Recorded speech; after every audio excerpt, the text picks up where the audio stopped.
The Squid Industries Swordfish is one of the best flipping Balisongs around. Why? I'll tell you after the B-roll.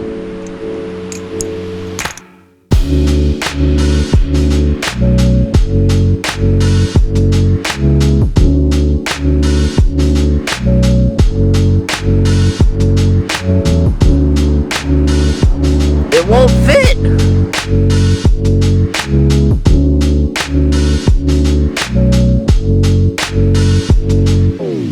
The Squid Industries Swordfish. It's a Balisong that is a pretty touchy subject in this community, and I'm kind of here to warn you about the swordfish, about what to look out for, what reasons it is still worth getting, even though it's got a lot of issues, which I'll tell you about. And I'm just gonna kind of show you everything. Real quick before we start, I want to thank my friend Tristan. He's a great guy. Gave me this for Christmas. Super awesome. I love this thing for a lot of reasons. Nevertheless, though, it does have issues. Also, make sure to subscribe if you haven't already, because I upload very consistently and I try to make the highest quality content possible. So yeah, now let's get going. The Swordfish is a 7075 aluminum pinsless, fully aluminum by the way, Balisong. Made by Squid Industries, one of the best makers around. Like, yeah, gotta love Squid. I'm working on completing their entire lineup, so that would be pretty cool. It's got T10 pivots everywhere. It's on bushings and washers. It's a Chanwich construction, and that's about it. Pretty basic design other than the fact that it's pinsless. Pinsless, just like the Squiddy AL. Squiddy AL, however, does not have the same issues as this guy. I don't know why, but we're gonna get into that in a little bit. The reason why I love this thing so much, this is one of my favorite Squid Balisongs. For some reason, I don't know why, except I kind of do. This thing is the best flipping Balisong I think I've flipped. Okay, maybe not the best. It's in the top 3 for sure. I don't know why I love the thing so much, but I do. It's just so good. So good at all the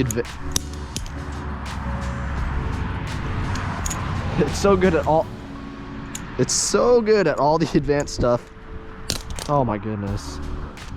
Okay, I'm not so good at the advanced stuff, but this is. Advanced stuff like giraffes and cats and all that. It's just really good. I don't know why it's so good for that stuff, but it is.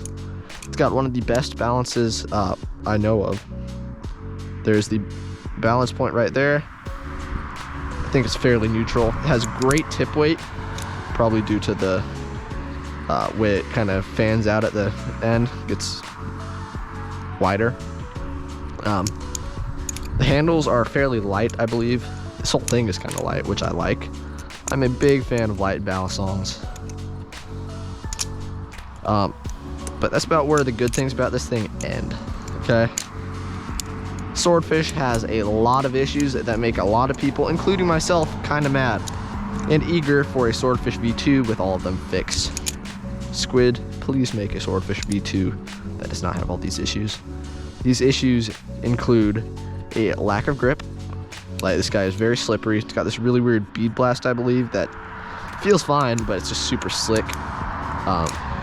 It's got this good texturing up here that if you like to do all of your tricks, like the thumb rollover and the thumb rollover, also the thumb rollover, maybe even the index rollover with a thumb rollover at the end, then you're good. It's gonna be really grippy. But if you do any other tricks like fans, choker fans, if you even try to ladder on this, please don't, otherwise that'll happen. Then you're gonna see that it is very not grippy.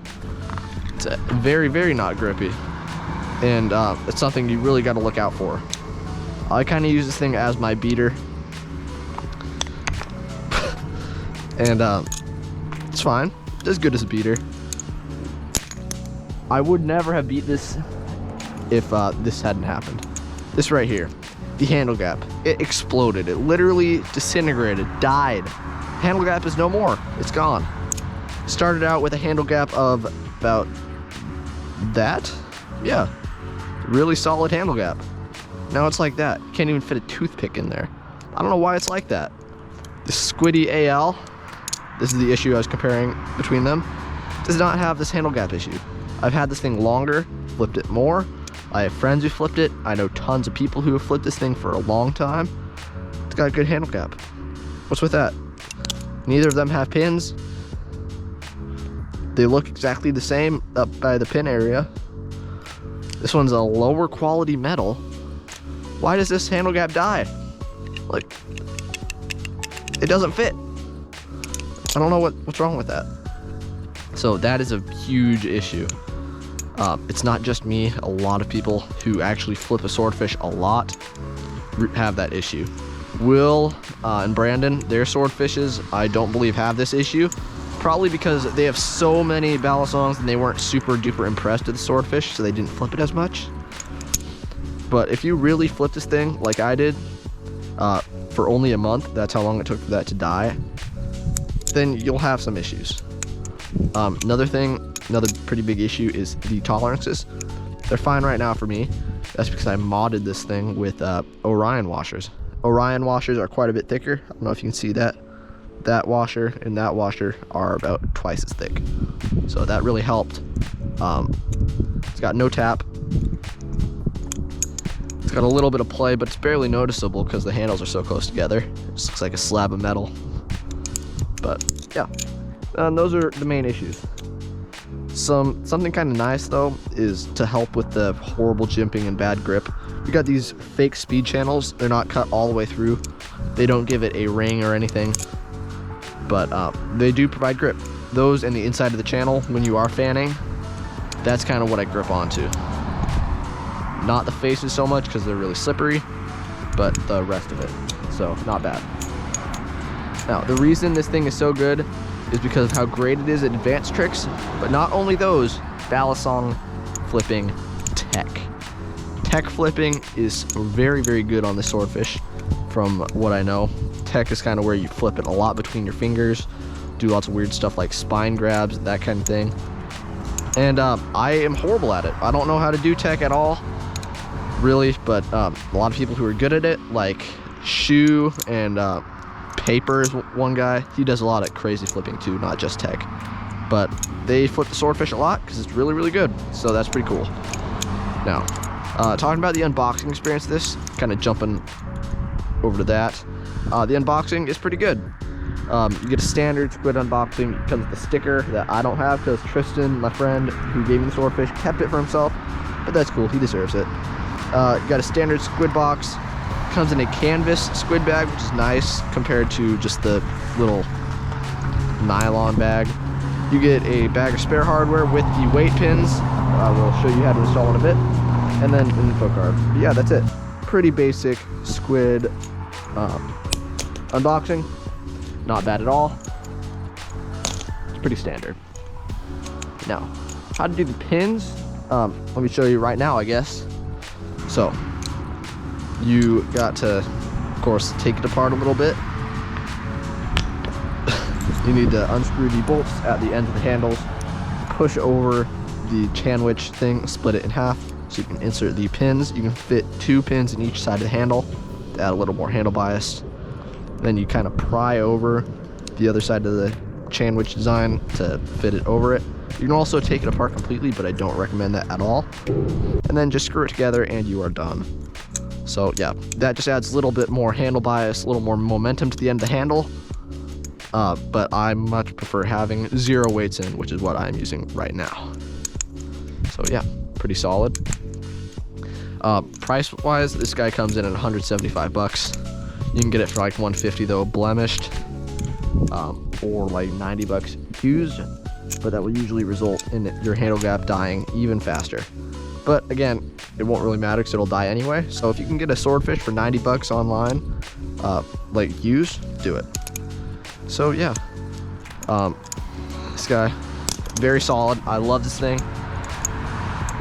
It's not solid in the handle gap wise, but other than that, it's really good. Here's a tolerance and sound test.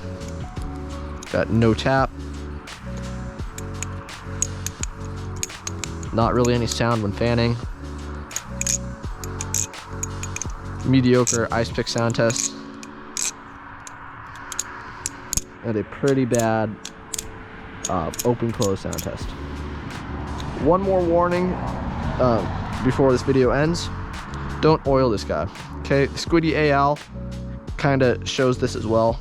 If you oil the Squiddy AL, it gets this really weird brown oil residue thing. I think it's something about the metal blade, or all blades are metal, the aluminum blade. So yeah, just kind of look out for that. It's extra prominent and horrible with the Swordfish. That's why I never oil this. I oil the Owl all the time, but I never ever oil the Swordfish. Tolerances still hold up fine, but don't oil the Swordfish at all, please. Otherwise, you'll just have to take it apart and clean it like every 5 minutes. So now as to whether or not I can recommend this to you guys, yes and no. Okay, yes, of course I can recommend it. It's great at flipping. If you want a fantastic flipper for advanced stuff, such as giraffes, which I will land right here, never mind, such as giraffes, cats, rev cats, all that good stuff, any tech Swordfish is for you. It's fantastic. If you're looking for something reliable, first Balisong, something like that, don't buy it. Do not. Unless you want to do all the advanced stuff, or have a Balisong where the gap in the handles just dies. So yeah, it's really good other than all its issues. One of my favorite flippers still. I love it for a lot of reasons. Also, this is a completely dull slab. It's got a good bite indicator as well. So yeah, thanks for watching. If you haven't already, go ahead and subscribe. Send this video to your friends who are looking into a Swordfish to kind of warn them. You don't want them buying something that will just die like this. But nevertheless, I love this guy. Comment, like, definitely subscribe. See you in the next video.